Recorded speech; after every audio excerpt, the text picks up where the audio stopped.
Welcome to Liberty Voice USA, the channel where truth still matters, facts still speak louder than politics, and where we refuse to let spin replace honesty.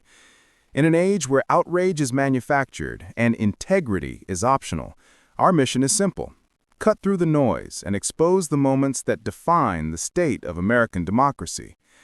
Today we turn to one of those moments, a hearing that should have been routine, but instead revealed the deep cracks in political accountability.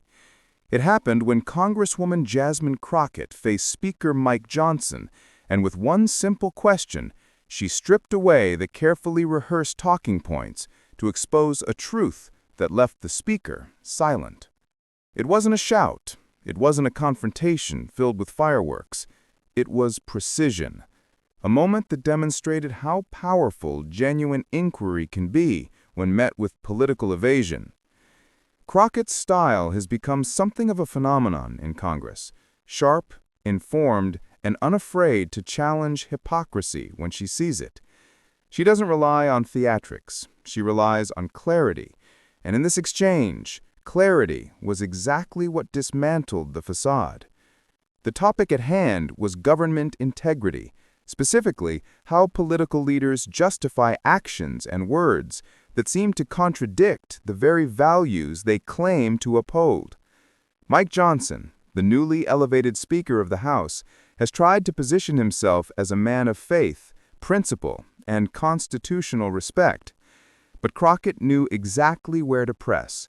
She framed her question around consistency, the kind of moral and constitutional consistency that the public expects but rarely sees.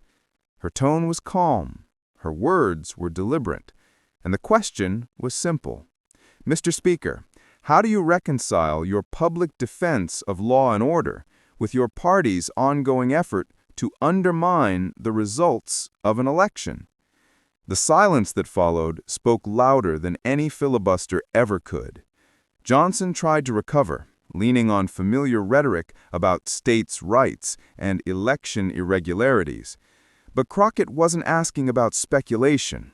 She was asking about principle. And that's where so many in power stumble, when they're asked to explain not what they do, but why they do it. Johnson's background as a constitutional lawyer should have equipped him for the question. Yet in that moment, his response revealed something deeper, a pattern of selective interpretation. He spoke about defending democracy, but his record, especially his actions surrounding the 2020 election, tells another story. As one of the key architects behind efforts to challenge legitimate electoral votes, Johnson has often walked a line between faith-driven rhetoric and legally questionable conduct. Crockett's question forced him into that uncomfortable space, where moral justification meets constitutional contradiction. Observers in the room noticed the shift. The Speaker's usual confidence wavered. The moment wasn't about humiliation, it was about exposure. Crockett didn't grandstand, she didn't interrupt, she simply waited. And in that silence, the illusion of moral authority began to crack. Political analysts later described the exchange as a masterclass in congressional accountability, not because it was loud, but because it was quiet and controlled. Crockett's calm demeanor created a contrast that magnified the Speaker's evasiveness. It's a tactic rooted in legal discipline, the art of letting the question do the work. The broader significance of this moment reaches beyond a single hearing.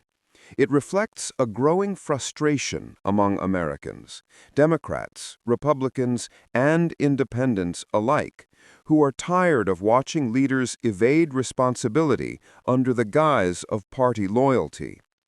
The exchange reminded many viewers that truth doesn't need to shout. It only needs space to breathe. For months, Mike Johnson has walked a tightrope between two competing realities. On one side, a base still devoted to the narrative of a stolen election. On the other, a constitutional duty to protect the very system that disproves that claim. Crockett's question forced those two realities to collide, and when they did, the result was silence, because there was no credible bridge between them. That's what makes this moment more than just a viral clip. It's a mirror held up to the broader condition of American politics, where belief often outweighs evidence and loyalty outweighs logic. Crockett's composure reminded viewers that courage in politics isn't about volume, it's about precision, persistence, and an unwavering commitment to truth. In the days following the hearing, pundits on both sides tried to spin the event. Some accused Crockett of grandstanding. Others praised her for exposing what they saw as institutional hypocrisy. But beneath the commentary lies a simple fact. Accountability should never be seen as partisan. When elected officials are asked direct questions about their actions, the public deserves direct answers. Anything less undermines the foundation of democracy. Crockett's rise in Congress has been marked by moments like this, where she turns what seems like a routine exchange into a moral crossroads. Her approach is not rooted in anger, but in clarity, something increasingly rare in a political culture fueled by noise. She understands that every word spoken in that chamber carries weight, and that truth, when delivered calmly, can still cut through the thickest political armor. For Mike Johnson, this exchange was more than an uncomfortable few minutes. It was a reminder that leadership cannot coexist with selective truth. His silence wasn't just personal hesitation. It was symbolic of a broader political paralysis that grips Washington today. A paralysis created when the pursuit of power eclipses the responsibility of service. What Crockett exposed was not just a momentary lapse of judgment, but a pattern where moral conviction is often used as a shield for political convenience. It's a tactic that's been perfected over decades, invoking faith, freedom, and patriotism to justify policies or actions that betray the very meaning of those words. Her question didn't attack Johnson's faith. It illuminated how often faith is invoked to excuse contradiction. That's the power of a single, well-placed question in politics. It can pierce through rehearsed defenses, scripted talking points, and moral camouflage. It reminds those in power and those watching that accountability is not a partisan weapon, it's a democratic necessity. Even conservative commentators had to acknowledge the impact of the moment. One analyst on a major network admitted, "She asked the question most Americans have been waiting to hear." That's the point. It wasn't just Crockett's question. It was the question of a nation that has grown tired of watching leaders twist constitutional principles into partisan talking points. In the broader narrative of American politics, moments like this don't fade easily. They become reference points. Clips like these circulate not because they are entertaining, but because they are clarifying. They show, in real time, what truth looks like when it collides with evasion. And while the political world will move on, as it always does, the impression remains. Crockett's calm authority contrasted sharply with Johnson's unease, capturing the essence of what accountability should look like. It was less about confrontation and more about revelation, less about winning an argument and more about exposing a truth that can no longer be ignored. As this story continues to echo across media platforms, one thing becomes clear. The American public is hungry for authenticity. They are no longer satisfied with talking points, press releases, and partisan performances. They want to see real questions met with real answers. Crockett's moment didn't just challenge one politician. It challenged an entire culture of avoidance that has plagued Washington for too long. In the end, it wasn't just a question. It was a test of honesty, of courage, and of leadership. Mike Johnson failed that test, not because he didn't have an answer, but because he couldn't afford to tell the truth. And that's the tragedy of modern politics. When a truth becomes politically inconvenient, silence becomes the strategy. But silence, as history shows, is temporary. The truth always finds its voice, sometimes through a journalist, sometimes through a citizen, and sometimes through a congresswoman who refuses to let power hide behind faith and rhetoric. Jasmine Crockett reminded the country that democracy depends not on the comfort of leaders, but on the courage of those who question them. And that's the essence of this moment, a reminder that every democracy begins to die when questions go unanswered, but it begins to heal when someone has the courage to ask them anyway. Stay tuned, stay aware, and stay truthful. This is Liberty Voice USA, where facts speak louder than politics.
Contrast this with Crockett's trajectory. Born in St. Louis in 1981, she grew up watching her mother, a retired Army colonel, embody quiet strength amid systemic barriers. As a public defender in Dallas, she fought for the voiceless, overseeing more than 200 jury trials, exposing injustices in a justice system stacked against the poor and the pigmented. Elected to Congress in 2022, after flipping a Republican seat, she's been a thorn in the side of MAGA orthodoxy from day one. Whether grilling big oil execs on climate denial or calling out election deniers for January 6th complicity, Crockett speaks in plain English, laced with Southern cadence and unyielding facts. Her low IQ moment isn't isolated. It's the latest in a string of clashes that reveal her as the anti-Trump. Where he blusters, she builds cases. Where he divides, she demands accountability. But let's not romanticize too quickly. This exchange isn't just theater. It's a microcosm of the fractures threatening our republic. When a president weaponizes insults against elected representatives, it normalizes a toxicity that seeps into every corner of society.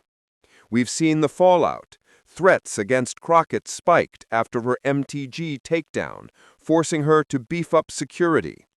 AOC's faced death threats for years, her office a fortress of resolute amid vitriol. And Trump?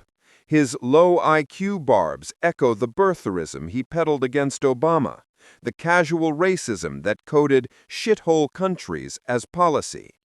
It's a strategy of diminishment, designed to discredit before debate even begins. Yet Crockett's stun lies in her refusal to be diminished. By guaranteeing his IQ is the real low bar, she doesn't just clap back, she invites scrutiny, turning the mirror on a man who's spent decades dodging it. What black woman hurt him isn't gossip. It's a probe into the psyche of power, questioning why threats from competent black women elicit such fixation. Zoom out further, and this moment underscores the resilience of democracy's underdogs. Think of the women who've paved Crockett's path. Shirley Chisholm, who ran for president in 1972 with "unbought and unbossed" as her mantra. Barbara Jordan, whose 1974 impeachment speech thundered with moral clarity that still echoes. Crockett channels them, her comebacks not born of anger alone, but of a deep-seated belief that truth, spoken boldly, can realign the stars. In an era where facts are optional and algorithms amplify outrage, her words cut through like a lighthouse beam, reminding us that intelligence isn't a score on a test, but the courage to call out destruction when you see it. Trump's humiliation attempt? It backfired spectacularly, not because it was clever, but because it exposed the emperor's threadbare suit. The crowd at his rally cheered, but the nation watched, and in Crockett's unflinching gaze, they saw not weakness, but the fierce heart of progress. As we wrap this thread of our ongoing tapestry, the endless weave of ambition, accountability, and the American experiment, let's pause on what it means for us. Democracy isn't a spectator sport, it's a contact one, where insults fly and ideals clash, but where the real winners are those who rise above the fray to fight for the forgotten. Jasmine Crockett's comeback isn't just a win for her, it's a reminder that voices like hers, marginalized yet mighty, keep the flame of our founding principles alive. In the face of deception and division, we must choose truth over tropes, unity over obsession. Because when leaders like Trump reduce discourse to IQ jabs, it's citizens like you who must demand better. Policies that heal divides, not widen them. Leadership that unites, not unravels. So as the echoes of this stunned silence fade into the next headline, hold fast to that democratic fire. Question the spin, celebrate the resilient, and remember, our shared story is stronger than any silver spoon or rally chant. Stay tuned, stay aware, and stay truthful. This is Liberty Voice USA, where facts speak louder than politics. On the other side, you have Jasmine Crockett, a freshman congresswoman who understands that real power in Congress isn't measured in viral sound bites or rally chants, but in the tedious, often thankless work of reading the fine print, asking the hard questions, and forcing accountability even when the cameras aren't rolling. She didn't need to raise her voice because the facts spoke for themselves.